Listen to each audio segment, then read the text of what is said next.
এই কারিকুলামটা প্রণয়নের সাথে মানে যারা তৈরি করেছেন, যারা নির্মাতা বা এখানে মূল নায়ক যারা একটু আছেন, তাদের সাথে একটু পরিচয় হই। মূল নায়ক যারা আছেন, সাইড নায়ক, ডানে বামের নায়কগুলি আছেন, কিন্তু মূল নায়ক বা যারা এই কারিকুলামের পক্ষে বিভিন্ন মিডিয়াতে এসে মিথ্যাচার করে যাচ্ছেন, আমি তো তাদের বিষয়টা বলি। যেমন একজন আমার খুব সম্মানিত, উনি আমার কাছে খুব সম্মানিত ব্যক্তি ছিলেন, কিন্তু এখন আর ওনাকে আমি আর নিতে পারছি না। আপনারা ছিলেন ডাক্তার জাফর ইকবাল। এই ডাক্তার জাফর ইকবাল উনি কিন্তু একসময় বলেছিলেন উনার পকেটের বাটন মোবাইল বের করে যে এই বাটন মোবাইলে যথেষ্ট, অ্যান্ড্রয়েড মোবাইলের বিরোধিতা উনি করেছিলেন। এটা আজ থেকে কয়েক বছর আগের কথা। উনি টোটালি বলেছিলেন যে বাচ্চাদেরকে যেন ডিভাইস থেকে দূরে রাখা হয়, এবং উনি বাচ্চাদের একটা অনুষ্ঠানে এই কথাটা একেবারে স্পষ্টভাবে বলেছিলেন যে তোমরা এগুলো থেকে দূরে থাকবা, এগুলো তোমাদের জন্য ক্ষতিকর। বিভিন্ন ধরনের চুক্তি উনি তুলে ধরেছিলেন। এবং এটাও আপনি জানবেন যে 2004 সালে তখন আমাদের দেশে অন্য একটা গভর্নমেন্ট ছিল, ঠিক আছে? আমি এখানে রাজনৈতিক বক্তব্য দিতে আসি নাই, অতএব সরকারের নাম আমার নেওয়ার ইচ্ছা নাই। 2004 সালে অন্য একটা সরকার ছিল, তারাও কিন্তু এই কারিকুলামটা আনতে চেয়েছিল।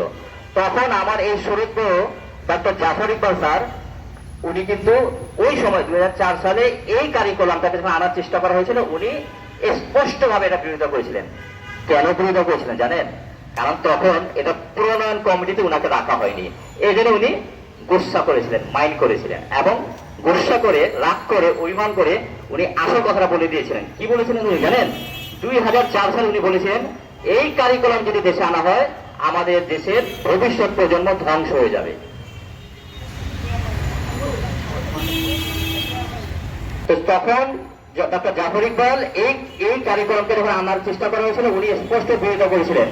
কিন্তু 2021 সালে যখন ওই কারিকুলামটাকে আবার বর্তমান সময়ে এনসিটিভি বলেন, শিক্ষা মন্ত্রণালয় বলেন, বা যাই বলেন, শিক্ষা কর্তৃপক্ষ যারা আছে রাষ্ট্রের, তারা যখন আনতেছে, তখন কিন্তু জাফর ইকবাল স্যার আবার এটা পক্ষে কথা বলতেছেন। কেন পক্ষ বলতেছেন? কারণ এবার উনাকে প্রণয়নের সাথে সংযুক্ত রাখা হয়েছে। দেখেন 2004 আর 2021 মাত্র 17 বছরের মধ্যে উনার ল্যাঙ্গুয়েজ চেঞ্জ হয়েছে। উনি এখন এই কারিকুলামের পক্ষে বলছেন। এইগুলো একটা বিষয়। উনি হচ্ছেন একটা নায়ক। আরেকটা নায়ক হচ্ছেন আমাদের মসিউজ্জামান, উনি এনসিটিভির মেম্বার। উনি দেখবেন, আপনার যেহেতু মিডিয়ার লোকজন এখানে আছেন, এই মসিউজ্জামান সাহেব উনি এই কারিকুলামের পক্ষে দিন রাত কথা বলে যাচ্ছেন। দেখেন ভাই, আপনি যে বিষয়ে অভিজ্ঞ না, যে বিষয়ে আপনি বিশেষজ্ঞ না, আপনাকে সেটা নিয়ে কোনো কাজ করার অধিকার আছে? আপনার কথা বলার অধিকার আছে? আপনার আছে? নাই। অধ্যাপক মসিউজ্জামান, উনার শিক্ষাগত ব্যাকগ্রাউন্ড আমি বলি আপনাদেরকে, মিলে দেখে নেবেন। আমি কোন সাবজেক্টকে আমি এখানে ছোট করতে আসিনি, আমি বলছি উনার যোগ্যতা কতটুকু। উনি হচ্ছেন বাংলাতে মাস্টার্স, জাস্ট এতটুকু। উনার কোনো পিএইচডি ডিগ্রি নাই, কোনো গবেষণা নাই। আচ্ছা, বাংলা ভালো সাবজেক্ট, আমি এটাকে কোনো কটাক্ষ করছি না, কিন্তু আমার কথা হচ্ছে ওনার যোগ্যতা কতটুকু। বাংলাতে উনি বাংলা ব্যাকরণ ভালো বুঝেন, বাংলার সমাজ কারক বিভক্তি যা যা যা যা যা যা আছে উনি ভালো বুঝেন, তো উনি বাংলা নিয়ে থাকবেন। কিন্তু আমরা দেখছি এই কারিকুলামের পক্ষে উনি কথা বলতে গিয়ে সায়েন্স, আর্টস, কমার্স নিয়ে যে জগা খিচুড়ি অবস্থা করা হয়েছে, উনি প্রত্যেকটার লজিক দিয়ে যাচ্ছেন, যুক্তি দিয়ে যাচ্ছেন। কিন্তু ওরা তো শিক্ষক যোগ্যতা আছে শুধু বাংলাতে উনি মাস্টার্স। উনি কিভাবে এই নতুন কারিকুলামে সায়েন্স, আর্টস, কমার্সের এই যে পরিবর্তন, এই সংযোজন, বিয়োজন, এত কথা উনি কিভাবে বলেন? তার মানে অযোগ্য লোককে ওখানে বসে রাখা হয়েছে। গেল দুইটা নায়ক, এখন 3 নম্বর আরেকজনে আছি। কি নাম? ঢাকা ইউনিভার্সিটির, ওনার নাম জানেন কি? হ্যাঁ, তারিক হাসান। হ্যাঁ, দেখেন ওই বাবা সবাই মুখস্থ, মানে এতটাই ভুক্তভোগী। নাম বললেন তারিক হাসান, আছেন ঢাকা ইউনিভার্সিটিতে। গিয়ে দেখেন উনি কোন সাবজেক্টের উপরে কাজ করছেন। কোন সাবজেক্টের কাজ করেন উনি? প্রতিবন্ধী বা বিভিন্ন ধরনের যে অটিস্টিক বাচ্চাদেরকে কিভাবে দেখাশোনা করবেন আপনি, বা বয়স্কদেরকে কিভাবে আপনি লালন পালন করবেন, এই বিষয়টার উপরে উনি প্রচন্ড পরিমাণে দক্ষ। এই দক্ষতাতে আমি ওনাকে সেলুট জানাই। কিন্তু তারিক হাসান সাহেবকে আমি বলবো, আপনি এই বিষয়ে দক্ষ, কিন্তু আপনি টোটাল এই সাধারণ কারিকুলামের বিশেষজ্ঞ কিভাবে হয়ে গেলেন?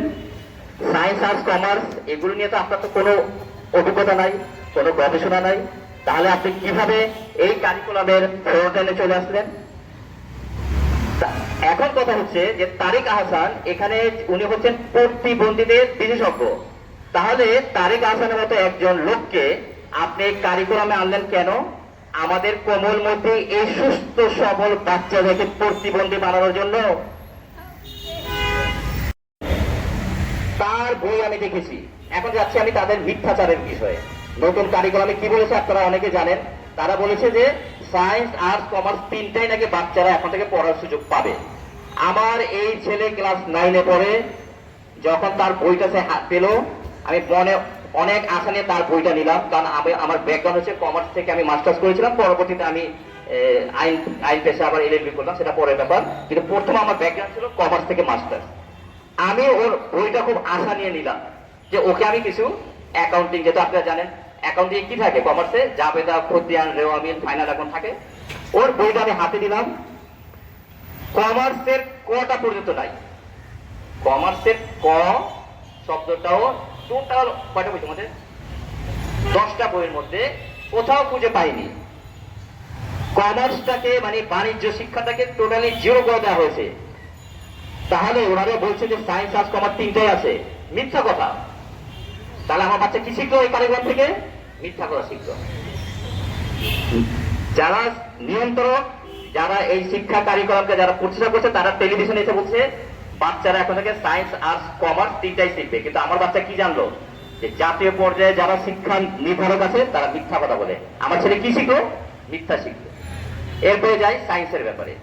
আমার ব্যাকগ্রাউন্ড সায়েন্স না, কিন্তু আমাদের বন্ধু বান্ধব অনেকেই সায়েন্স নিয়ে পড়াশোনা করেছে, তাদের বই পুস্তকটা দেখেছি, বা রিসেন্টলি যে কারিকুলামটা গেল 2 বছর আগে, সেখানকার আপনি বই পুস্তকগুলি দেখেন, সায়েন্সের টোটাল যে পড়াশোনা করেছিল ওটা 10% নাই এখন।